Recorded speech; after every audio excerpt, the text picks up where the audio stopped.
The Walking Dead. I'm a psychiatric nurse, and early in my career, I worked at a residential mental health facility. One of our residents was an elective mute, which means that he didn't really or wouldn't or couldn't talk. But there were no medical reasons as to why he had this condition. He had spoken earlier in his life, and in fact, he seemed quite normal back then, with the exception of being pretty close to 7 foot tall. He'd been raised in the Deep South and joined the military when he was but 19. One night, he vanished.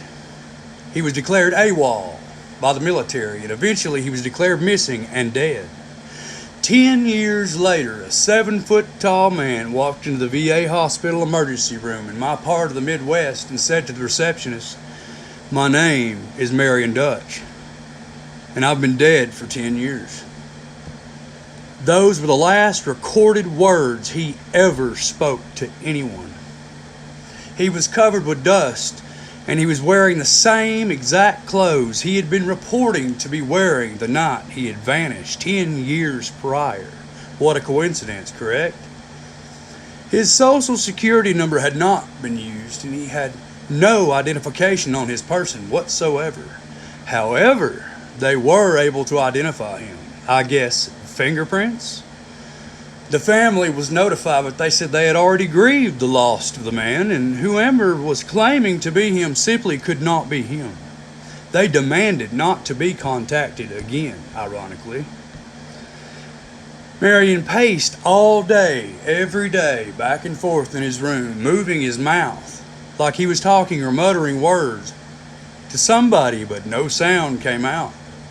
He had an unnerving habit of throwing his head back with his mouth wide open in a scream as if he were laughing wholeheartedly, but not even a breath could be heard. If I talked to him, he appeared to listen, but periodically throwing his head back again in laughter, mimicking this way.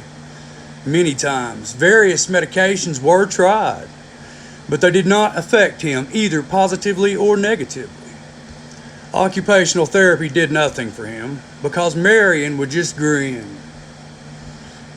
And unless told to stay put, he'd get up and start pacing the room once again.